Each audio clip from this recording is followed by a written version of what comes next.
It's me, Asian Dave, aka Fanatical for Jesus. I'm coming to you right now. I want to talk medication and I want to talk about what it's like for me being when I'm manic. Actually, I want to talk about both what it's like for me being manic and what it's like for me being depressed. Um, First, I'll talk about mania a little bit. Well, when I get manic, um, I tend to get really what's the word? I tend to get really energetic, and I engage in what would be called reckless behavior. Like I overspend. Like I have no concept when I'm manic. I have like no concept of money. Like it's just if I want something, I'll get it, and there's no stopping me. That's how I get. Like that's one way you could tell I'm manic. Is I just spend, and before I know it, I have no money in my bank account because I spent my money on all kinds of stuff like books and stuff. And actually, um, there was a period in my life where I wasn't even spending the money on myself. I was just buying gifts for people. And people would say, "What's this for?" I said, "I don't know. I just wanted to buy you a gift." And I'll just like spend all my money on buying gifts for people. Yeah. For that time in my life, it was pretty bad because I spent my money. And actually, there was one time I actually I one of my friends told me that she was struggling with her rent, and she didn't know how she was gonna be able to pay her rent for the next month. And I asked her how much was her rent. She said $600, and I told her that God told me to give her that money. So I gave her $600, which was pretty much my whole paycheck at that time. So pretty much I gave her my whole entire paycheck because I said God told me to give her that. And then I had no money for my rent because I gave her pretty much my rent money, and I ended up homeless. Yeah, true story. So yeah, I when I get manic, now, like, since I don't really know as many people as I did back then. Now when I get manic, I tend to just spend money on myself, and like I would go out and I'll just if I'm on like Amazon is pretty much my worst nightmare because discovering Amazon. Now, when I get manic, I just go on there and just purchase books left and right. If I see a book I want, I purchase it right away. I go bam, bam, bam, bam, and then that's where all my money goes, pretty much. Um, another thing that happens when I get manic is um,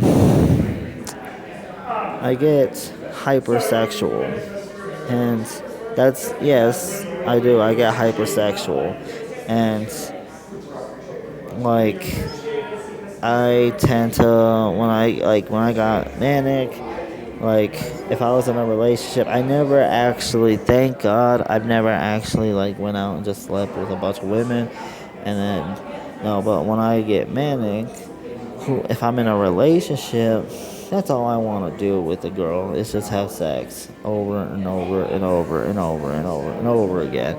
And well, that's all I pretty much want to do when I get really manic.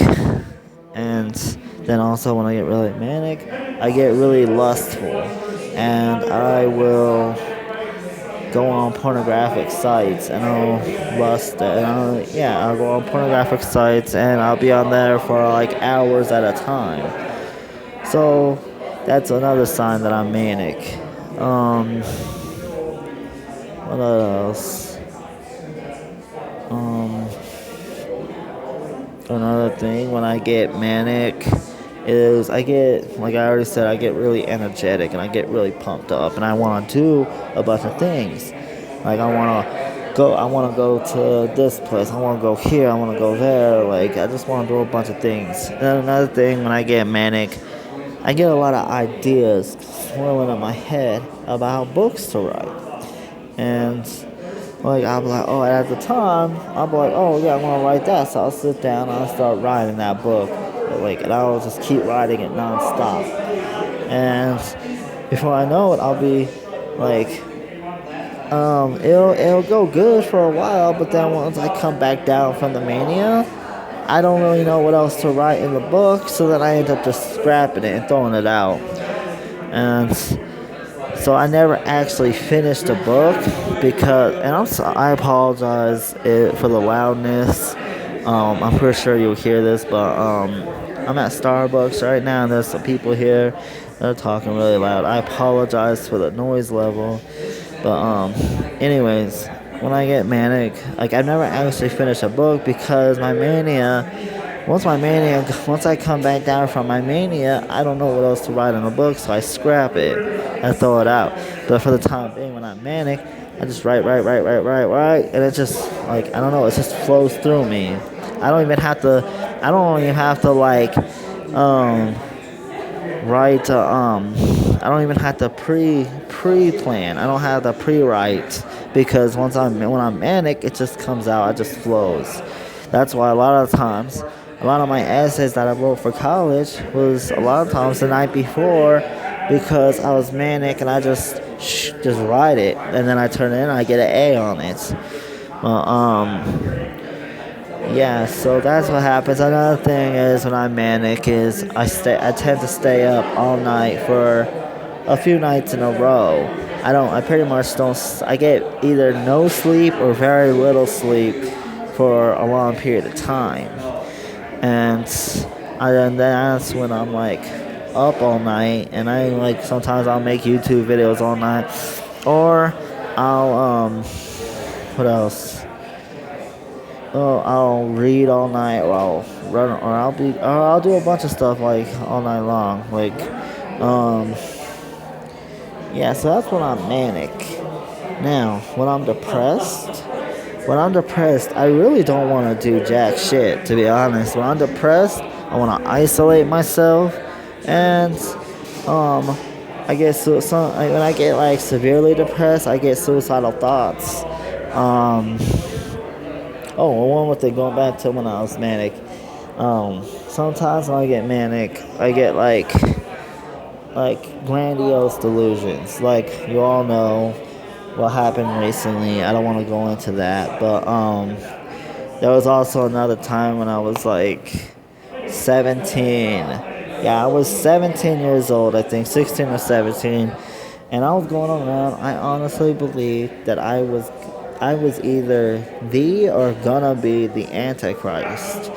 And if you would have talked to me at that time, I would have swore to goodness that the devil told me he chose me specifically to be the Antichrist. And that's what I literally thought in my head.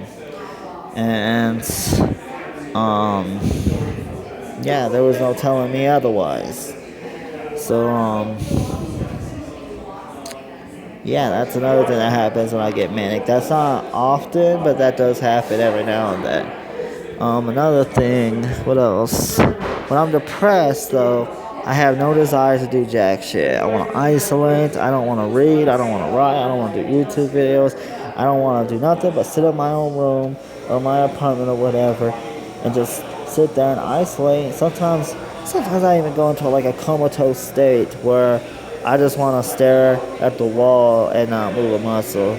And that's pretty much what I do while I'm depressed. Sometimes.